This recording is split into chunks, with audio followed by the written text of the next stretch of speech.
Military மேனாக இருக்கலாம், போலீஸ்காரனாக இருக்கலாம், அரசு வேலை பார்க்கறனா இருக்கலாம், இல்லை வெட்டியாக காலாட்டிகிட்டு இருக்க ஆட்களாக இருக்கலாம், யார் வேணாலும் இருங்க. ஒரு அமெரிக்க வீரனை உயிரோடவோ பிணமாகவோ பிடிச்சி கொடுத்தா பரிசுத் தொகை $30,000. அதே இது வந்து ஒரு பெண் பிடிச்சி கொண்டு வந்தால் $60,000. கத்தார் அடிப்பாங்க. கத்தார் அடித்தா எதுக்கிறதுக்கு ஆளே இல்லை அப்படின்னு சொன்ன உடனே அடுத்து அங்கே வந்து நீ ஏன்டா காசாவை போய் அடிக்கிற, நீ ஏன்டா வந்து அங்கே லெபனானை போய் அடிக்கிற, எங்கால அடிக்கிற அப்படின்னு இப்போ கேட்பாங்க. அடுத்த கட்ட நடவடிக்கை என்ன ஆகுதுன்னு தெரியலை. அமெரிக்காவுக்கு, ட்ரம்ப்புக்கு கண்ட இடமெல்லாம் எதிர்ப்பு. சைனா எதிர்ப்பு, ரஷ்யா எதிர்ப்பு, அப்புறம் யூரோப்பியன் யூனியன் இருக்குல்ல அவன் எதிர்ப்பு, நேட்டோ எதிர்ப்பு, அதுக்கப்புறம் அங்கே மேலே அவனுக்கு நேராக மேலே உட்காந்துருக்காங்கல்ல கனடா அவன் எதிர்ப்பு. அமெரிக்கா ஆரம்பித்தது ரெஜிம் சேஞ்சு ஈரானில். ஆனால் கடைசி என்ன ஆக போகுது, இஸ்ரேல்லையும் அமெரிக்காவில் ரெஜிம் சேஞ்ச் ஆக போகுது. இங்கே அமெரிக்கா வந்து இவங்க மேலே போடுறதுக்கு யூஸ் பண்ணாங்கன்னா இவங்க கையிலையும் அணு ஆயுதம் இருக்குது. இந்த மொத்த ரீஜனை சுடுகாடாக்கிறாங்க. ப்ளஸ் அமெரிக்கா மேலேயும் கொண்டு போய் போடுறது தான் இப்போ 15,000 கிலோமீட்டருக்கு போகிறதெல்லாம் வந்து காமிச்சிட்ருக்காங்க. இல்லை எல்லாம் நாசக்காடாகிடும். இப்போ இங்கே போட்ட உடனே வடகொரியா கிங் ஜாங் உன் என்ன சொல்கிறார் வந்து, நீங்கள் இஸ்ரேலோ அமெரிக்காவோ அணு ஆயுதம்னு சொல்லி எடுத்தீங்கன்னா நான் வந்து நேரடியாக அமெரிக்காவை தாக்குவேன்.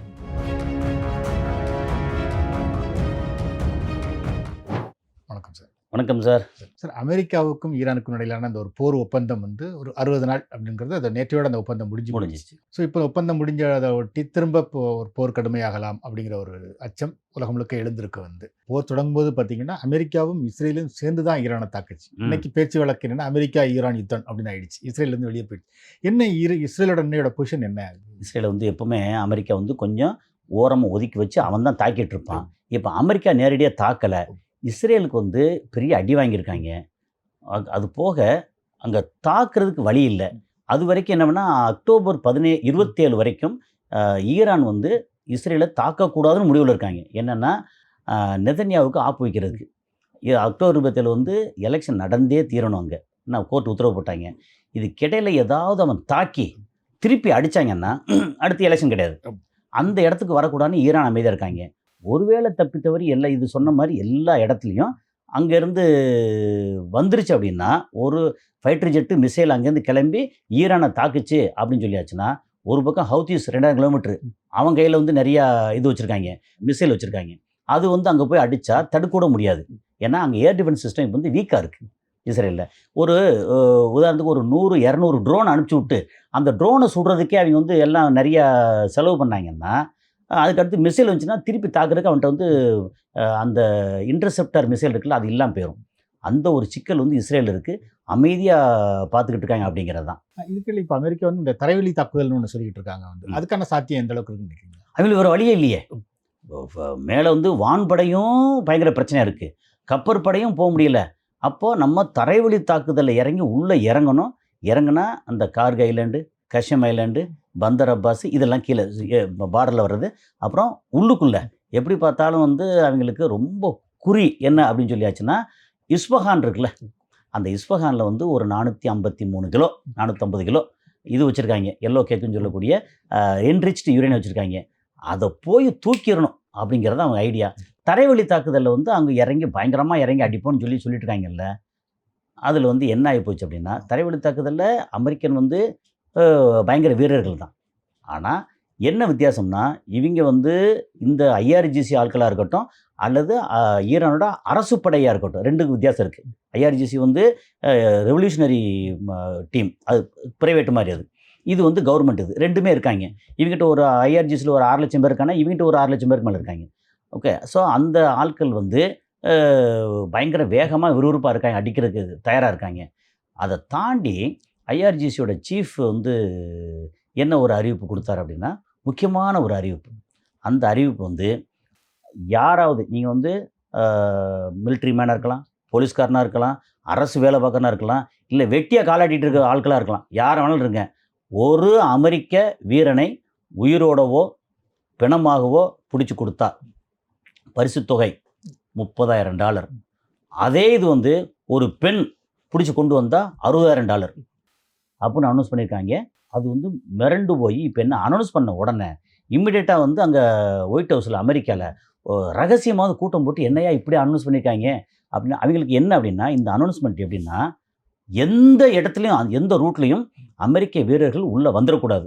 அதுக்கு வந்து பொதுமக்கள் வந்து ஐயா எங்களை பார்த்துக்க ஐயா அப்படின்னு சொல்லிட்டு அவங்க வந்து ஐஆர்ஜிசி வீரர்களையோ அல்லது அரசு மிலிட்ரி வீரர்களையோ எதிர்பார்த்துட்டு கூடாது. பொதுமக்களை இறங்கி அடிக்கணும். அடித்தா எனக்கு வந்து $30,000 5 பேர் சேர்ந்து அடிப்போம். ஓகே, $30,000 வருது. ஆளுக்கு வந்து ஒரு $6,000 பிரிச்சுக்குருவோம். அதில் வந்து இல்லை 5 பேர் சேர்ந்து அடிப்போம். ஒரு பெண்மணி கையில் கொடுத்து விட்ருவோம். $60,000 வருது. சேர்ந்து பிரிச்சுக்குருவோம். வரும்ல, எப்படி வேணால் வரும்ல. இது எதோட விளைவு அப்படின்னா, எதோடது ரெஃபரன்ஸ் அப்படின்னா, அவங்களுக்கு பல வருடங்களுக்கு முன்னாடி வியட்நாம் போர் பார்த்தீங்கள்ல, வியட்நாம் வந்து பயங்கரமாக அமெரிக்க வீரர்கள் அங்கே வந்து நாசம் பண்ணிட்டு இருந்தாங்க. அங்கே தலைவர் வந்து கம்யூனிஸ்ட் தலைவர் தான் ஹோசிமின். அவர் வந்து பார்த்துட்டு என்ன பண்ணார், இவங்களை வந்து இப்படிலாம் அடக்கவே முடியாது, கண்ட இடத்துல அமெரிக்கனை அடித்து கொள்ளு, கையில் வந்து துப்பாக்கி வாள் எல்லா ஆயுதங்களும் மக்களுக்கு கொடுத்தாச்சு அப்படின்னா, அந்த மக்கள் பொதுமக்களே வீரர்களாக மாறினாங்க. அப்போ என்ன நடந்துச்சு, கண்ட இடமெல்லாம் அமெரிக்க வீரர்கள் வந்து வெட்டி கொல்லப்பட்டாங்க, சுட்டு கொல்லப்பட்டாங்க. அந்த நிகழ்வு வந்து கேள்விப்பட்டிருப்பேன். நீ வியட்நாம் வாரை பற்றி படிச்சிங்கன்னா அவ்வளோ ஆச்சரியமாக இருக்கும். அமெரிக்கா வந்து அப்போ வந்து உலகத்தில் பயங்கரமான ராட்சசத்தனமான ஒரு கண்ட்ரி. அதில் இருக்கிற மிலிட்ரிலாம் அப்படி. அதை வந்து எப்படியோ ஒரு சாதாரண ஒரு வியட்நாம் நாடு இப்படி அடிச்சிச்சு அப்படின்னா, மக்கள் இறங்கினாங்க. எந்த ஒரு இடத்துலையும் போராட்டமோ புரட்சியோ மக்கள் இறங்கிட்டாங்கன்னா அது வந்து வெல்லவே முடியாது அப்படிங்கிறது. அந்த வியட்நாம் என்ன பண்ணாங்களோ அதை அப்படியே ரெஃபரன்ஸ் எடுத்துக்கிட்டு இங்கே அனௌன்ஸ் பண்ணியிருக்காங்க. யாராக வேணாலும் இருங்க, நீங்கள் ஒரு அமெரிக்கன் பிடிச்சி கொடுத்தேன்னா ஆம்பளையாக இருந்தால் $30,000, பெண்களாக இருந்தால் $60,000 அப்படின்னு சொல்லியிருக்காங்க. இது வந்து உண்மையிலேயே அமெரிக்கா ஆடி போயிருக்காங்க. 2-2.5 மாதத்துக்கு முன்னாடி தரைப்படை இறங்கணும்னு சொன்னாங்க. அப்படி சொல்லும்போது அதோட தலைவர் வந்து டேன்கேன்னு நினைக்கிறேன். அவர் வந்து ஐயா நீங்கள் இப்படி நம்ம தரைப்படை அனுப்பிச்சோம்னா நம்ம காஃபினில் தான் வெளியே வரும், பொட்டி பொட்டியாக பணமாக தான் வெளியே வருவாங்க. நம்ம தரைப்படை வந்து எங்களோட வீரர்களை பலி கொடுக்க நாங்கள் தயாராக இல்லை, நான் வேணால் ரிசைன் பண்ணிக்கிறேன் அப்படின்னு ரிசைன் பண்ண வச்சாங்க. பட் இன்னும் இருக்கிறாரு வச்சு அவ்வளோ பிரச்சனையாச்சு. அந்த டைமில் பீட்டர் ஹெக்ஸத் வந்து மூஞ்சி பார்க்கணுமே, நீ சொல்லு கேட்க மாட்டியா, அப்படியே பண்ண உன் சொல்ல கேட்டால் என் பசங்களில் செத்து போவாங்க அப்படின்னு முடியாதுன்னு சொல்லிட்டாங்க. அமெரிக்கா நல்லா இருக்கிற காலத்திலேயே தரைப்படை முடியாதுன்னு சொன்னவங்க இன்றைக்கி அமெரிக்கா நாசமாக போய் கிடக்கு. ஒன்றும் செய்ய முடியாது. இன்னும் பிளான் என்னென்னா, கத்தாரை அடிப்பாங்க. கத்தார் அடித்தா எதுக்கிறதுக்கு ஆளே இல்லை அப்படின்னு சொன்ன உடனே அடுத்து அங்கே வந்து நீ ஏன்டா காசாவை போய் அடிக்கிற, நீ ஏன்டா வந்து அங்கே லெபனானை போய் அடிக்கிற, எங்கால அடிக்கிற அப்படின்னு இப்போ கேட்பாங்க. கேட்டால் அவனுக்கு குரல் கொடுக்குறது யாராக இருக்கணும், அமெரிக்கா இருக்கணும். அமெரிக்கா வந்து இப்போ வரைக்கும் வேறு வழியெல்லாம் அமைதியாக இருக்காங்க. அவன் ட்ரம்ப் வந்து என்னத்தை பண்ணணும் அப்படின்னாலும் அங்கே வந்து பயங்கரமான எதிர்ப்பு இருக்குது. இப்போ இடையில வந்து ஓட்டிங்கில் ஜெயிச்சிருக்காப்புல, ஆனாலும் எதிர்ப்பு இப்போ ரொம்ப பயங்கரமாகிடுச்சு. காரணம் என்ன அப்படின்னு சொல்லியாச்சுன்னா, நீங்கள் ஈரானுக்கு உள்ளே போய் தோத்துட்டு வந்திருக்கீங்க. பிரச்சனை வந்து நீங்கள் தோத்துட்டு வந்திருக்கீங்க. நமக்கு 30 பில்லியன்றாங்க, 67 பில்லியன்றாங்க, 90 பில்லியன்றாங்க. அவங்களோட கணக்கு வந்து ஒரு இதில் நான் படித்து பார்த்தேன். அமெரிக்காவோட இழப்புகள் அப்படின்னு சொல்லியாச்சுன்னா, நேரடி அந்த ஆயுத இழப்பு ஒரு பக்கம், அப்புறம் 43, 45 ஃப்ளைட்டு அண்டு ஹெலிகாப்டர் இதெல்லாம் இழந்திருக்காங்க. அதுக்கப்புறம் வந்து அந்த ட்ரோன் இருக்குல்ல, அது மட்டுமே ஒரு 45 ட்ரோனு. அது MQ-9 ரீப்பர் ட்ரோன். அது ஒரு ட்ரோனும் பல மில்லியன். அந்த ட்ரோனை வந்து 45 ட்ரோனை இழந்திருக்காங்க. ஓகே, அது இவங்ககிட்ட இழந்தால் பரவாயில்ல, இது வந்து பெரிய நாடு, பெருசாக சொல்லலாம். ஹவுதீஸ்ட்டு வந்து ஒரு 13-14 ட்ரோன் இழந்திருக்காங்க. ஹவுதீஸும் பயங்கரமாக இருக்காங்க இப்போ. ஸோ இந்த மாதிரி ஒரு சூழலில் எல்லாத்தையும் அடித்து முடிச்சாச்சுன்னா அடுத்து கை வைக்கிறது இஸ்ரேல். இஸ்ரேலை வந்து ஒழுங்கு மரியாதையாக அடக்க ஒடுக்கமாக 1967 உன் நிலப்பரப்பு என்னவோ அதுக்குள்ளே நீ இருந்துக்கோ, நீ வாழ்ந்துக்கோ, உன்னை யாரும் ஒன்றும் செய்ய போகிறதில்ல. நீ எக்ஸ்பேண்ட் பண்ண போகிறேன், கிரேட்டர் இஸ்ரேல் ஆக போகிறேன், அப்புறம் செட்டிலர்ஸ் வந்து அங்கே மீள் குடியமர்த்துறேன், இப்படி சரின்னு சொல்லி வந்தேன்னா வாழை ஒட்டா நரிக்கிறோம், உன்னை வந்து திரும்பவும் வந்து நாடு அற்ற ஆட்களை ஆக்கிடுவோம் அப்படின்னு சொல்கிறதுக்கான வாய்ப்பு அடுத்த கட்டம் வந்திருக்கு. அந்த அடுத்த கட்டம் வர்ற வரைக்கும் அவங்களும் அமெரிக்கா இல்லை இஸ்ரேல் சும்மா இருப்பாங்களா அப்படின்னா, அவங்களும் வந்து பெரிய வீரர்கள், அதில் வந்து எந்த மாற்று கருத்து இல்லை. ஆனால் நிறையா இவன் 2 பேரும் வீரர்களாக இருந்தாங்க, மற்றவங்க வந்து சோதாவாக இருந்தாங்க. இன்றைக்கி ஈரான் வந்து அதுக்கு எதிராக டஃப்பாக பதில் கொடுக்குற வீரன் ஆகிட்டான்ல. அப்போ இவன் கையில் கடைசி இருக்கிற ஒரே ஒரு ஆயுதம் வந்து அணு ஆயுதம். அவ்வளோதான். அந்த அணு ஆயுதத்தை யார் பயன்படுத்தினாலும் அந்த நாடு நாசமாக போயிடும், மற்றவங்க சும்மா இருக்க மாட்டாங்க. அப்படிங்கிற ஒரு சூழலில் என்ன செய்ய போகிறாங்க, இப்போ என்ன சொல்லியிருக்காங்க, ஈரான் வந்து என்ன பண்ணியிருக்காங்கன்னா, புதுசாக ஒரு மிசைல், அது பேலிஸ்டிக் மிசைல் ஒன்று கண்டுபிடிச்சிருக்காங்க. அதையும் வந்து காட்சிப்படுத்திட்டாங்க, வெளியே சொல்லிட்டாங்க. என்னென்னா உங்களுக்கு வந்து இது ஃபத்தான்னு சொல்லி ரொம்ப high speed, Mach 13, Mach 14, Mach 15னா அது வந்து ஒளியோட சத்தம் இருக்குல்ல, அது 1135 மீட்டர் பெர் செகண்ட் சொல்லி, அந்த ஒளியோட ஸ்பீடு, ஆமாம், மீட்டர் பெர் செகண்ட் ஆமாம், அல்லது கிலோமீட்டர் பெர் ஹவர் அப்படி கணக்கில் வரும். அந்த ஸ்பீடு இருக்குல்ல, அதுலேருந்து 15 மடங்கு ஸ்பீடு. ஓகே, அது போச்சு அப்படின்னா அதை வந்து அது அது என்ன ஆகும்னா 10 மடங்குக்கு மேலே போனாலும் 8 மடங்கு மேலே போனாலே இந்த ரேடார் கண்ணில் படாது, ஸ்டெல்த் ஆயிரும். அந்த மாதிரி பாலிஸ்டிக்கு. அப்புறம் ஷஹாபா 6ன்னு ஒரு இது கண்டுபிடிச்சிருக்காங்க. அது என்னென்னா அமெரிக்காவில் அவங்க எல்லா நகரத்துலையுமே விழுகிற அளவுக்கு இங்கேருந்து கிளம்பி போயிடும், அதை தடுக்கவும் முடியாது. அதில் என்னென்னா மெனூரபிள், அது எப்படின்னா அங்கே வந்து ஜிபிஎஸ் எல்லாம் வச்சுருக்காங்க, ஏதாவது தாக்க வருதுன்னா ரூட்டை மாற்றிக்கிறோம். செஜில் மிசைல் ஒன்று கேள்விப்பட்டிருப்போம், அது எல்லாம் மொத்தமாக சேர்த்து வச்சு ஒரு புது மிசைலை ரெடி பண்ணியிருக்காங்க அமெரிக்காவை தாக்குற அளவுக்கு. அதனால் இப்போ எல்லாமே வந்து ஈரானும் தயாராக இருக்காங்க. அதே நேரத்தில் ஈரானும் நிறைய அடி வாங்கியிருக்காங்க. பிரச்சனை வந்து அடுத்த கட்டம் ஈரான் வந்து இப்போ அஃபென்சிவாக இருக்காங்க. நாங்கள் முதல் தாக்குதல் நாங்கள் தாக்குவோம், நீ வந்து பாடுறா அப்படின்னு அமெரிக்கா வந்து இப்போ வேடிக்கை பார்க்குறாங்க. அடுத்த கட்ட நடவடிக்கை என்ன ஆகுதுன்னு தெரியலை. அமெரிக்காவுக்கு, ட்ரம்ப்புக்கு கண்ட இடமெல்லாம் எதிர்ப்பு. சைனா எதிர்ப்பு, ரஷ்யா எதிர்ப்பு, அப்புறம் யூரோப்பியன் யூனியன் இருக்குல்ல அவன் எதிர்ப்பு, நேட்டோ எதிர்ப்பு, அதுக்கப்புறம் அங்கே மேலே அவனுக்கு நேராக மேலே உட்காந்துருக்காங்கல்ல கனடா, அவன் எதிர்ப்பு, எல்லாமே எதிர்ப்பு. இந்தியாவை மட்டும் சும்மாவா? இந்தியா வந்து ஒரு வழி இல்லாமல் கொஞ்சம் அமைதியாக இருக்குது. எப்ஸ்டீன் ஃபைலை காமிச்சு கடுப்பேற்றுறாங்க, அவ்வளோ இருக்குது, அமைதியாக இருக்குது. எனி டைம் வந்து India, Russia, China and Iran இவங்களோட சேர தயாராக இருக்காங்க. காரணம் என்னென்னா அடுத்த மாதம் வந்து இது பிரிக்ஸ் மாநாடு இந்தியாவில் நடக்க போகுது.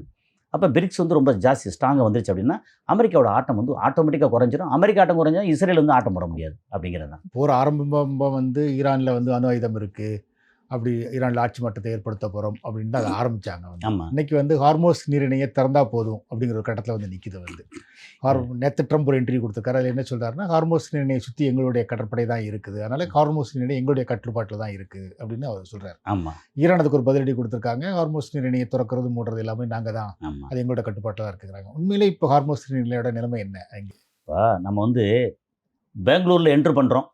ஓகே, பெங்களூரு அந்த என்ட்ரன்ஸு ரோடு இருக்குல்ல, அந்த ரோடு வந்து உத்தரப்பிரதேசோட கட்டுப்பாட்டில் இருக்குன்னு சொன்னால் நம்ம ஒத்துக்குறோமா?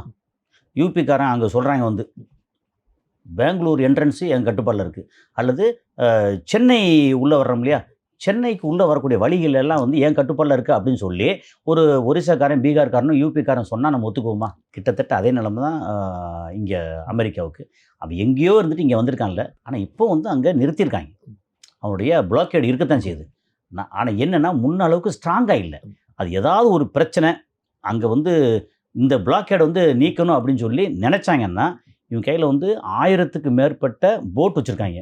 அந்த போட்டை கிளம்பி போய் ஒரு இதுலேயும் வந்து 5 போட்டு அடிச்சுன்னு வச்சுங்களேன், ஒரு 20 கப்பல், கடற்படை கப்பல் நிற்குதுன்னு வச்சுங்களேன். ஒன்றுக்கு 5 அப்படின்னு சொல்லிட்டாலே ஒரு 100 போட்டு போதும். ஆனால் கீழே 1000க்கு மேலே போட்டு வச்சுருக்காங்க. ஒரே டைமில் போட்டில் வந்து சுடுறது, அதுக்கப்புறம் வந்து லான்ச் பண்ணுறது, எல்லாமே வச்சுருக்காங்க. போய் ஒரே மோதி அதுக்கப்புறம் போட்டுக்குள்ளே வெடிபொருள் வேறு மோதிச்சுன்னா அங்கே வெடிக்கும். ஒரு போட்டு ஒரு கப்பலுக்கு போதும், வெடிச்சிச்சுன்னா அது ஓட்டை விழுந்துடும். ஓட்டை விழுந்தால் அப்புறம் எப்படி சரி பண்ணுவீங்க? அந்த மாதிரி போய் ஆரம்பிச்சிச்சுன்னா அவங்க எவ்வளோ போட்டை தான் அடிக்க முடியும்? கொசுப்படை மாதிரி பலபலபலம் வந்துச்சுன்னா ஒரு கப்பலை நோக்கி ஒரு 10 போட்டு வருது, 8 போட்டு அடிச்சிங்க அல்லது 9 போட்டு அடிச்சிங்க, ஒரு போட்டு தப்பி இப்போ வந்து மோதிருச்சு, கப்பல் என்னத்துக்காகும்? அந்த பயம் இருக்குது. அதை வந்து அடுத்து செய்வாங்க. எங்கள் கண்ட்ரோலில் இருக்குது அப்படிங்கிறது அவங்க கண்ட்ரோலில் ஓரளவு இருக்குது. இன்னும் அதெல்லாம் பொய் இல்லை. யார் அடிப்பாங்கன்னா சைனா வந்து முந்தா நாள் ஒரு இது கொடுத்துருக்காங்க, எங்கள் கப்பல், ஓகே, எங்கள் கப்பல்னால் இங்கே ஈரான்லேருந்து வரக்கூடிய எந்த கப்பலும் எங்களோட பாதுகாப்பில் வருது போகுது, முடிஞ்சால் தடுத்துப்பார் அப்படின்னு அமெரிக்காவுக்கு நேரடியாக சவால் விட்டுருக்காரு. அதான் மேட்ரு. அப்போ இவங்க சொல்லி பிளாக்கேடு வச்சு என்ன செய்ய? இந்திய கப்பலோ, ஜப்பான் கப்பலோ, ஆஸ்திரேலியா கப்பலோ, வேறு ஏதாவது அப்பாவி கப்பலெல்லாம் வந்து பிடிப்பாங்க. சைனா கப்பலை பிடி சொல்லுங்கள், நடக்காது. அது சொல்கிறதுல இப்படியே சொல்லித்தராரு. நாங்கள் வந்து எங்கள் இதெல்லாம் இருக்குது, எங்கேயோ ஆரம்பித்து அடித்து ரெஜிம் சேஞ்செல்லாம் வேறு வழி இல்லை அப்படின்னு சொல்லிட்டு இருக்காங்க. இப்போ ஈரான்லேயும் மற்ற பத்திரிக்கையாளர், யூகேயில் இருக்கக்கூடிய பத்திரிக்கையாளர் என்ன சொல்ல தெரியுமா? அமெரிக்கா ஆரம்பித்தது ரெஜிம் சேஞ்சு ஈரானில், ஆனால் கடைசி என்ன ஆக போகுது? இஸ்ரேல்லையும் அமெரிக்காவில் ரெஜிம் சேஞ்ச் ஆக போகுது. எங்கேயோ தொட்டு கடைசி ரிவர்ஸு அங்கே ஆகிப்போச்சு, ரிவீட் ஆகிப்போச்சு அப்படின்னு. அதனால் இங்கே வந்து பிளாக்கேடுன்னு சொல்லுது, இருக்குது. ஆனால் இப்போ பழைய ஸ்ட்ரென்த் இல்லை. ஆமாம், ஏன்னா அங்கே வந்து பயங்கரமான பிரச்சனை. அமெரிக்காவில் வந்து பட்டினி சாவு கேள்விப்பட்டிருக்கீங்களா? அமெரிக்காவில் 34, 35 கோடி பேர் மொத்தம் அங்கே. ஓகே, பட்டினி சாவு 6 கோடி பேருக்கு மேலே வந்து ஒருவேளை சாப்பாடு. இது டேட்டா எடுத்தோம்னா அவ்வளோ வருதுங்க. ஒரு பக்கம் நீங்கள் கலிஃபோர்னியாவில் ஆரம்பித்து பரவலாக அங்கங்கே நீங்கள் பார்க்குறது வந்து ஒரு வாஷிங்டன் டிசி அதோட நகரம், நியூயார்க் அதோட நகரம், அதுக்கப்புறம் லாஸ் ஏஞ்சலிஸ் அதோட நகரம், இப்படின்னு பலன்னு பார்த்துக்கிட்டே இருக்கோம்ல. இதை விட்டுட்டு நீங்கள் உள்ள கிராமங்கள் அளவுக்கு போங்க. அங்கே வந்து டிஃப்ரெண்ட் எத்னிக்ஸ் பீப்புள் இருக்காங்க இல்லையா, அதில் நிறைய பேர் வந்து பட்னியில் இருக்காங்க. ஒருவேளை சாப்பாடு. வீடு இல்லாதவங்க எவ்வளோ பேர் நினைக்கிறீங்க? காரில் படுத்து தூங்குறாங்க, பூங்காவில் படுத்து தூங்குறாங்க, அவ்வளோ பேர் இருக்காங்க. ஸோ அதனால் அங்கே வந்து நல்ல வாழ்க்கை இல்லை அங்கே. அதே மாதிரி மருத்துவம்னு சொல்லியாச்சுனாலே எல்லாம் இன்சூரன்ஸ் கட்டணும். அந்த இன்சூரன்ஸ் வந்து இதுக்கு கவர் ஆகும், இதுக்கு கவர் ஆகலை அப்படின்னு சொல்லி நம்ம ஊர் மாதிரி அந்த ₹100 மருத்துவம், ₹50 மருத்துவம், அந்த மருத்துவர்கள் அதெல்லாம் அங்கே கிடையவே கிடையாது அப்படின்னு கேள்விப்பட்டேன். நான் வந்து விசாரித்தேன். அப்படிலாம் கிடையாது. எங்கே போனாலும் கரெக்டாக அந்த இதோடு தான் போகணும். சாதாரண காய்ச்சல் தலைவலிக்கெல்லாம் ஒன்றும் பண்ண முடியாது அப்படின்ற மாதிரி அங்கே வந்து பயங்கர மோசமாக இருக்குது. சொந்த நாட்டை பார்க்கும்போது அதில் எதிர்ப்பு ரொம்ப ஜாஸ்தியாகிடுச்சு. அந்த எதிர்ப்பு வந்து தீனி போடுற மாதிரி நியூயார்க்கோட மேயர் நம்ம ஜஹரான் மம்தானி, அந்த ஆளு பார்த்தா ஒன்று புதுசாக திட்டங்களை கொண்டு வந்து போட்டு பார்த்தா, ஐயோ நாளைக்கு மம்தானி வந்து இங்கே பிரசிடென்ட் ஆயிரலாம் போல இருக்கே அப்படின்னு பேச ஆரம்பிச்சிருக்காங்க. அதுக்கப்புறம் பார்த்திங்கன்னா செனட்டா வந்து ஒரு எகிப்து பேஸ் பண்ண ஒருத்தர் சையதுன்னு சொல்லி, அந்த ஆள் வந்து அங்கே டெமோக்ராட்டிக் உள்ளே ஜெயிச்சிருக்கிறாரு. அதுக்கப்புறம் அந்த நவம்பர் நடக்க போகிறதுல ஜெயிச்சாச்சுன்னா இந்த ரிப்பப்ளிக்கன் இருக்கிற இவரோட கட்சி இருக்கு இல்லையா, இது பலம் குறைஞ்சிருது. அப்படி குறைஞ்சிச்சுன்னா நாளைக்கு எதை எடுத்தாலும் வந்து கட்டை போடுவாங்க. அதில் மொத்தத்துக்கு அமெரிக்காவோட பலம் வந்து இப்போ இந்த இதுலேயும் மிலிட்ரிலேயும் பலம் குறைஞ்சிருக்கு. பொருளாதார ரீதியாக பயங்கரமான அடி. அப்போ சொல்ல வந்தேனே, பொருளாதார ரீதியாக அவங்களுக்கு எவ்வளோ இழப்புன்னு சொல்லி ஒருத்தர் டீட்டெயில் கொடுத்தாரு. ஆயுதங்கள், மக்கள், அதுக்கப்புறம் ஆர்டர்ஸ் இருக்குது பார்த்தீங்களா, எது எக்ஸ்பெக்டட் ஆர்டர், அது இதெல்லாம் கணக்கு போட்டு பார்த்தோம்னா கிட்டத்தட்ட 2.5 to 3 ட்ரில்லியன் US$ லாஸ் அவங்களுக்கு. 3 ட்ரில்லியனுங்கிறது சாதாரண விஷயம் இல்லை, ரொம்ப பெரிய விஷயம். 300 லட்சம் கோடி. நம்ம இந்தியாவோட கிட்டத்தட்ட 5.5 வருஷம் பட்ஜெட்டு, இந்தியாவோட பட்ஜெட்டு அவ்வளோ வந்து லாஸு இப்போ கடந்த ஒரு வருஷத்துக்குள்ளே. அப்போது என்ன ஆகும்? அமெரிக்கா சொல்லி முடிஞ்சிடும். நாங்கள் வந்து இன்னும் வந்து அங்கே பிளாக்கெட் நாங்கள் வச்சுருக்கோம், அதை வந்து எங்களுடைய கட்டுப்பாடில் அது இருக்குது. சரி, கட்டுப்பாடில் இருக்கியா, என்னையா சாதிச்ச? ஒன்றும் இல்லை. இன்னும் ஒரு வீராவசமாகவே பேசிகிட்டு இருக்காரு. இன்னொன்று சொல்கிறார் வந்து, இப்போ ஏற்கனவே ஓமனும் வந்து ஈரானும் வந்து அந்த ஹார்மோஸ் நிர்ணயம் ஒரு பேச்சுவார்த்தையில் இருக்காங்க. இப்போ வந்து ட்ரம்ப் என்ன சொல்றாரு, நாங்கள் அதை ஹார்மோஸ் நிர்ணயம் திருக்கும் போது ஓமன் தடுத்தா ஓமன் மேலே கொண்ட போடுவோம் அப்படின்னு சொல்லி முன்னே சொன்னார். ஓமன் ஒருங்க இருக்கணும், அவன் துஷ்டன், அவன் எதிரி, எனக்கு எதிரினா உனக்கு எதிரி, அவன்கிட்ட கை குலுக்கூடாது. அப்படியா, இந்த கை குலுக்கிட்டமே என்ன பண்ண போகிற? குலுக்கிட்டாங்க, அக்ரிமெண்ட் போட்டாங்க. சரி, நாங்கள் திறக்கும் போது வந்தேன்னா நான் உங்கள் மேலே குண்டு போடுவோம். சரி, குண்டு போடு, எனக்கு தடுக்கிறது அவன் தடுப்பான். இப்போ அக்ரிமெண்ட் போட்டாச்சுல்ல. போட்டதுக்கப்புறம் வந்து இந்த ஹார்மோஸ் சம்மந்தப்பட்டு ஏதாவது அடித்தாங்கன்னா ஈரான் அடிப்பாங்க. அங்கே முதல்ல உள்ளுக்குள்ளே வரவே விட மாட்டாங்க. முதல்ல கப்பல் வா, எல்லா கப்பலையும் செக் பண்ணுவாங்க, போட்டு இவங்க கண்ட்ரோலில் இருக்கும். ஐஆர்ஜிசி நேவி இருக்கு இல்லையா, அவங்க கண்ட்ரோலில் இருக்கும். அதனால் அப்படிலாம் ஒன்றும் நடக்காது. அமெரிக்கா வந்து தன்னோட இது இழந்துருச்சு. ஒரே ஒரு விஷயம் தான் நான் முன்னாடியே சொல்லிட்டு இருக்குது, இஸ்ரேலுக்கும் சரி அமெரிக்காவும் சரி இந்த ரீஜனில் அவங்க பலம் வந்து குறைஞ்சிருச்சு. படிப்படியாக பார்த்திங்கன்னா எல்லாம் குறைஞ்சி போய் கடைசியாக வந்து அவங்க கையில் இருக்கக்கூடிய ஒரே ஒரு ஆயுதம் அணு ஆயுதம் மட்டும். அந்த அணு ஆயுதம் இங்கே அமெரிக்கா வந்து இவங்க மேலே போடுறதுக்கு யூஸ் பண்ணாங்கன்னா இவங்க கையிலையும் அணு ஆயுதம் இருக்குது. இந்த மொத்த ரீஜனையும் சுடுகாடாக்கிடுவாங்க. ப்ளஸ் அமெரிக்கா மேலேயும் கொண்டு போய் போடுறது தான் இப்போ 15,000 கிலோமீட்டருக்கு போகிறதெல்லாம் வந்து காமிச்சிட்ருக்காங்க. இல்லை, எல்லாம் நாசக்காடாயிரும். இப்போ இங்கே போட்ட உடனே வடகொரியா கிங் ஜாமுன் என்ன சொல்கிறார் வந்து, நீங்கள் இஸ்ரேலோ அமெரிக்காவோ அணு ஆயுதம்னு சொல்லி எடுத்தீங்கன்னா நான் வந்து நேரடியாக அமெரிக்காவை தாக்குவேன். யாரை நீ வேணாலும் அடித்து பரவாயில்ல, நேரடியாக ஈரான் அடிச்சேன்னு நான் அமெரிக்காவை தாக்குவேன். அணு ஆயுதத்தை ஆன் பண்ணிட்டு தான் நான் வந்து சாவேன் அப்படின்னு அந்த ஆள் சொல்கிறாரு. அப்புறம் இந்த பக்கம் பார்த்திங்கன்னா ரஷ்யா, அவங்க கையில் எக்கச்சக்கமான அணு ஆயுதம் வச்சுருக்காங்க. அப்படியே பின்பக்கக்கூடிய நமக்கு வந்து இப்படி சுற்றி போனோம்னா ஒரு 16,000 கிலோமீட்டர் அப்படின்னா, இப்படி சுற்றி போனோம்னா வெறும் 3,000 கிலோமீட்டர். அமெரிக்கா நகரங்கள்லாம் வந்து இஸ்ரேலுக்கு பக்கம், அங்கே சொல்லி முடிச்சிடுவோம்.